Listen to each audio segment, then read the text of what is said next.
कहते हैं health is wealth, लेकिन मुंबई लाइफस्टाइल में हेल्थ का इशू आजकल एक नॉर्मल परेशानी बन गया है। ऐसे में कुछ सवालों के साथ आज हम हैं मुंबई के मलाड में और हमारे साथ हैं मशहूर डॉक्टर अमृता प्रभु। सबसे पहले तो मैडम स्वागत है डीसी न्यूज़ इंडिया के इस खास कार्यक्रम में। Thank you. नमस्ते। नमस्ते सर, कैसे हैं? मैडम, मुंबई सिटी में सबसे पहले तो पूछना चाहूँगा कि लाइफस्टाइल थोड़ी सी हेक्टिक हो गई है, तो ऐसे में बहुत सारी समस्याएं पैदा हो रही हैं, तो उनको कैसे हैंडल किया जाए? बहुत सारी समस्याएं होती है। बिजी लाइफस्टाइल है, लोगों के पास समय नहीं है डाइट करने के लिए, एक्सरसाइज करने के लिए। जब देखो तब अगर आप देखोगे और डायबिटीज़ करके पुकारोगे तो 100 में से 90 जन तो आ जाएंगे कि हाँ मुझे है। दूसरा ये हो रहा है कि यंग जनरेशन में बहुत ज़्यादा डायबिटीज़ शुरू हो गया है बिकॉज ऑफ लाइफस्टाइल की वजह से। तो बहुत बार हम उनको समझाते हैं कि डाइट करो, एक्सरसाइज करो, नहीं तो दवाइयों पे आ जाओगे, फिर दवाइयाँ ज़िंदगी भर खाते रहना पड़ेगा। तो उससे अच्छा अगर आप डाइट और लाइफस्टाइल को चेंज करोगे तो काफ़ी उसमें फ़ायदा मिलेगा। लेकिन बोलते हैं कि बिज़ी लाइफस्टाइल है, तो बहुत सारे छोटे छोटे नुस्खे होते हैं। तुम्हारी बिजी लाइफस्टाइल में आप कर सकते हो, नहीं ऐसा नहीं है, लेकिन करने की इच्छा हो तो कोई भी कर सकता है। ओके, तो यंग जनरेशन है तो उन्होंने तो ज़्यादा ख्याल रखना चाहिए बिकॉज डायबिटीज़ ऐसा बीमारी है कि एक दीमक की तरह है। ओके, जो शुरू होता है फिर धीरे धीरे आपके ऑर्गन्स को वो ख़राब करते हुए जाता है। जैसे पहले नसों में खराबी होना शुरू हो जाता है, फिर आँखों का इशू हो जाता है जिसे हम रेटिनोपैथी कहते हैं, किडनी का इशू होने लग जाता है जिसे नेफ्रोपैथी कहते हैं। तो ऐसे धीरे धीरे करके वो कुरेदते जाता है। तो इसीलिए जब उसको पहले ही सीमित रखो, पहले ही अच्छे से आहार रखो, पहले ही एक्सरसाइज शुरू कर दो, तो आप अच्छे रहोगे। हालांकि बहुत अभी यंग जनरेशन बहुत क्रेज़ है हो गया है, उन्होंने चालू भी किया है कि डाइट एक्सरसाइज करना, लेकिन समय के अभाव के कारण वो नहीं कर पाते हैं बहुत बार। फिर दूसरा है स्ट्रेस, लोगों का स्ट्रेस माहौल है, ऑफिस में स्ट्रेस है, जाना भाग दौड़ इस सब से स्ट्रेस है, वो भी कहीं ना कहीं इन सारी चीज़ों को ऐड करता है। तो ऐसा डाइट एक्सरसाइज के साथ साथ मेडिटेशन, अपना विचार क्षमता उनको बराबर से सीमित में रखना, उनके मेडिटेशन करना, ये सारी चीज़ें भी बहुत मायने करती है आजकल। तो उन पे भी फोकस करना चाहिए लोगों ने। जैसा कि आपने बताया कि यूथ काफ़ी अवेयर है आजकल, लेकिन अभी एक समस्या ये भी आती है कि आजकल खुद के डॉक्टर खुद भी बन जाते हैं। आजकल गूगल बाबा एक चल गए हैं, तो उसमें देख देख के डॉक्टर से कंसल्ट करने की बजाय वो नेट पे ज़्यादा फोकस हो गया है, तो उससे भी क्या परेशानियाँ, कुछ बीमारियाँ बढ़ रही है? क्या होता है कि बहुत बार ऐसा होता है कि लोग गूगल में देखते हैं, सर्च करते हैं। हमारे पास बहुत सारे पेशेंट आते हैं, वो बोलते हैं कि हमने तो गूगल में देखा, ये दवाई से ये साइड इफ़ेक्ट है, आप डायबिटीज़ में अगर ये दवाई दोगे तो उससे ये साइड इफ़ेक्ट होता है। लेकिन डायबिटीज़ एज सच कितना साइड इफ़ेक्ट करता है वो कोई नहीं देखता। ओके, आप दवाई लोगे तो प्रॉब्लम है, ठीक है। ओके, लेकिन आप उसके लिए डाइट और एक्सरसाइज करो, नहीं खानी दवाई ठीक है, लेकिन आप लाइफस्टाइल सुधारो तो वो भी नहीं करना है। तो कहीं ना कहीं फिर अगर आपने अपना जो बीटा सेल्स है, जो पैनक्रियाज रहते हैं, जो इंसुलिन बनाते हैं, अगर आपने उनको प्रॉपरली सीमित में नहीं रखा, मतलब अगर आपने डाइट और एक्सरसाइज करके जो इंसुलिन बना रहे उनको एग्जॉस्ट नहीं किया, तो आप आगे चलकर बच सकते हो, नहीं तो फिर आपको दवाई लेना पड़ेगा। कहीं ना कहीं दवाई से होता है साइड इफेक्ट। शादी को रोज मतलब एक बुखार की दवाई भी ले ली तो भी आपको लगता है कि अरे प्रॉब्लम है या ये होने वाला है, किसी को उसका रिएक्शन हो जाता है। नहीं, ऐसा नहीं। लेकिन गूगल सबसे डेंजर बाबा है बिकॉज प्रॉब्लम ऐसा है कि वहाँ हर आधा अधूरा ज्ञान है। ओके, हम जो पढ़ाई करते हैं, हम इतने सालों से करते हैं, हम हर पेशेंट से सीखते हैं, इसीलिए हम खुद को प्रैक्टिसिंग डॉक्टर बोलते हैं। कभी भी ऐसा नहीं है कि हम बोलते हैं कि मैं एक डॉक्टर बन चुका हूँ, अभी मुझे सब ज्ञान है, ऐसा नहीं होता है। We are still and always practising doctor. वो इसी वजह से क्योंकि हम सीखते रहते हैं। कोई एक दिन अगर गूगल में पढ़ के सीख के हो जाता था तो आज हर कोई डॉक्टर बन जाता था। तो वो गलत है मेरे हिसाब से। फिर साइड इफेक्ट भी होने लग जाते हैं ना बहुत सारी चीज़ों के। एक समय था मैम, जो हमारे जो बुजुर्ग पुरानी पीढ़ी थी वो काफ़ी शुगर काफ़ी लेती थी, और आजकल की जो पीढ़ी है वो शुगर को अवॉइड करती है ज़्यादा से ज़्यादा। तो डायबिटीज़ का शुगर से कुछ लेना देना है या स्ट्रेस से, क्या किस तरह से फैलती है बीमारी?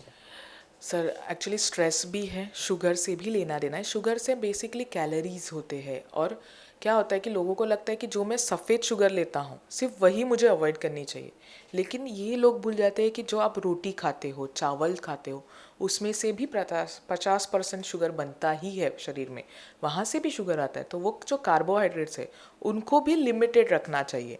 बहुत बार लोग ये नहीं समझ पाते। फिर बहुत बार ऐसा भी होता है कि लोग एक्सेस प्रोटीन पे चले जाते हैं, तो उससे किडनी के इशू होने लग जाते हैं। तो हर कोई को ना संतुलित आहार रखना चाहिए, ऐसा नहीं कि कोई भी चीज़ एक्सेस में करे। ओके। दूसरी बात कि वो जो शुगर खा रहे हो या जो कार्बोहाइड्रेट खा रहे हो उसको पचाने के लिए पुराने ज़माने में कितने श्रम होते थे। हाँ, आज हम यहाँ बैठ के सब करते हैं, ऑफिसेस में बैठे हैं, डेस्क जॉब करते हैं। ओके। तो इन सब से कैलोरी बर्न आउट बहुत कम हो जाता है, तो वो कम हो जाता है। रिक्शा मिली कि आप स्टेशन पहुंच गए, पहले चल के जाते थे। ओके। तो ये सब में कैलोरीज ज़्यादा चला जाता था, कैलोरीज बर्न होता था, तो कुछ जितना दिक्कत नहीं आता था। लेकिन अभी वो गेन होने लग जाता है, वेट गेन होता है, ओबेसिटी होता है। हमारे पास बहुत सारे पतले डायबिटिक भी आते हैं, ज़रूरी नहीं कि सिर्फ मोटा हो तो ही डायबिटीज़ होता है, पतले में भी आते हैं, बहुत सारे आते हैं। और वो जो पतले वाले रहते हैं वो बहुत बार इंसुलिन डिपेंडेंट हो जाते हैं, क्योंकि उनमें बीटा मतलब उनके जो सेल्स हैं उन्होंने इंसुलिन बनाने का ख़त्म कर दिया होता है ऑलरेडी, और वो इंसुलिन पे डिपेंड हो जाते हैं। ऐसे भी बहुत सारे केसेस आते हैं, तो you have to be very careful. Madam आप एक फिजिशियन भी हैं, तो अभी किस प्रकार की बीमारियां ज़्यादा चल रही हैं? ये डायबिटीज़ वगैरह तो कॉमन हो गई आजकल, हर दूसरे तीसरे व्यक्ति में है, लेकिन अभी जो चल रहा है, अभी मौसम ही मान लो, मौसम ऐसा है, वेदर चेंज हो रहा है, तो कौन कौन सी बीमारियां आपके पास में ज़्यादा आ रही हैं, ज़्यादा देखने को मिल रही हैं? बहुत ज़्यादा वायरल डिसीज़ेस हो रहे हैं, मौसम चेंज होता है तो वायरल डिसीज़ेस होने लग जाते हैं, डेंगू भी आ रहे हैं। अभी मेरी खुद की डाइटिशियन एब्सेंट है क्योंकि उसको चिकनगुनिया हो गया है। सो ये सारी चीज़ें आती है, एंड वो समय के हिसाब से आते हैं, मौसम के हिसाब से आती है। वायरल बीमारियों में बहुत बार मैंने ऐसा देखा है कि बहुत सारे जन एंटीबायोटिक खा लेते हैं सिम्टम मारने के लिए, यूजुअली वो ज़रूरी नहीं है। एंटीबायोटिक्स हमेशा एक बैक्टीरिया के अगेंस्ट दिया जाता है, वायरल के अगेंस्ट नहीं। वायरल के लिए एंटीवायरल्स होते हैं, बहुत बार उस पर भी ध्यान देना चाहिए। गूगल में लिखा है अरे तुमको सर्दी खांसी है, तुम ये एंटीबायोटिक खा लो, अजिथ्रोमाइसिन लोग ऊपर नीचे कैसे भी खा रहे हैं, वो सारी गलत है। ओके, क्योंकि बॉडी फिर रेजिस्टेंस हो जाता है, फिर सच्ची में जब बैक्टीरियल इफेक्ट होगा अजिथ्रोमाइसिन कुछ काम नहीं करेगा, फिर तुमको हायर एंटीबायोटिक लेना पड़ेगा। तो ये सारी चीज़ें होती है, ये basic day to day life में होती है। प्लेन आप पैरासीटामॉल खा लो, बुखार आ रहा है, जो सिम्टम आ रहा है उसके लिए प्लेन दवाई खा लो और आप ठीक भी हो सकते हो। अच्छा इम्यूनिटी रखो, आप ठीक हो सकते हो, कोई एक्स्ट्रा करने की ज़रूरत नहीं है। फटाक से मुझे आज के आज बुखार करवाना है, मुझे कोई भी एजिथ्रोमाइसिन दे दो या कोई एमॉक्स दे दो, ये लेके खा जाते हैं लोग केमिस्ट से, वो सबसे गलत है सर। मैडम एक बहस और छिड़ी हुई है जेनरिक और ब्रांडेड को लेके। बताया जाता है कि डॉक्टर अगर कोई दवा प्रिस्क्राइब कर रहा है तो वो उसके पास के मेडिकल पे मिल रही है, दूसरी जगह पे कुछ दूसरा ब्रांड मिल रहा है, तो ये जेनरिक और ब्रांडेड का क्या फ़र्क है और इसको कैसे समझ सकते हैं हम? बहुत बार ऐसा जेनेरिक है, ब्रांडेड है, बहुत बार बोलते हैं कि हमें जेनेरिक दवाइयाँ ही खानी है, सब अलाउड है। ओके, आप जो ब्रांड लिखते हो उसका एक जेनेरिक कंपाउंड रहता है। ओके, उस कंपाउंड को लेके आप कोई भी ब्रांड की दवाई खा सकते हो। बहुत बार डॉक्टर का एक स्पेसिफिक ब्रांड पे भरोसा बैठ जाता है। ओके, लाइक अगर मैंने कोई एक दो, अभी मैं ब्रांड के नाम नहीं ले सकती, लेकिन बहुत बार ऐसा रहता है कि एक पर्टिकुलर अजिथ्रोमाइसिन का ब्रांड है, ये कंपाउंड है, ये जेनेरिक नेम हो गया, उसका कोई 2-3 ब्रांड है जिसका इफेक्ट बहुत अच्छे से आता है। कभी कभी जो दूसरा आप लोकल ब्रांड खाते हो उसका इफेक्ट नहीं आता, क्योंकि आपको पता नहीं है वो कंपाउंड कहाँ से प्रोक्योर किया है, उस वजह से उसका उतना इफेक्ट नहीं आता। बट अगर आपको सूट करता है तो आप ले सकते हो जेनेरिक, कोई दिक्कत नहीं है। लेकिन हमेशा कोई भी चीज़ ट्राई करने के बाद टेस्ट करके आप उसका निवारण कर लीजिए कि ये सही में मुझे सूट कर रही है या नहीं। क्योंकि अगर आप खाते रहेंगे, बहुत बार ऐसा होता है कि मैंने बहुत देखा है कि थायराइड में जब भी जेनेरिक दवाई खाते हैं ना तो उसमें उनको दिक्कत हो जाती है, और वो सबसे प्रॉब्लम होता है। मैंने बहुत बार, मैं यहाँ ट्रस्ट में भी जाती हूँ एक जगह, वहाँ पे लोग अफोर्ड नहीं कर पाते तो वो ले लेते हैं जेनेरिक, बिकॉज एक 100 रुपये 150 रुपये की थायराइड की गोली वहाँ पे उनको 50 रुपये में या 25 रुपये तक मिल जाती है। लेकिन उनका TSH हमेशा ऊपर नीचे आ जाता है उसकी वजह से, क्योंकि वहाँ पे वो ब्रांड हर बार बदल बदल के देता है, हर 3 महीने में उनको एक स्पेसिफिक ही ब्रांड नहीं देता, तो वो कंपाउंड ऊपर नीचे होने लग जाता है। थायराइड एक ऐसा चीज़ है जिसमें रिप्लेसमेंट करने पर 1 महीना लगता है आपको कोई भी चीज़ का इफेक्ट आने के लिए। तो इस वजह से जो भी कंपाउंड खाओ वो एक ब्रांड का, एक ही अगर आपको सूट करता है तो उसी इसका खाओ, भले ही वो जेनेरिक हो, कोई महंगा ब्रांड हो या जो भी हो, लेकिन वो आपके हिसाब से जो सूट करता है डॉक्टर के सलाह से खाना चाहिए।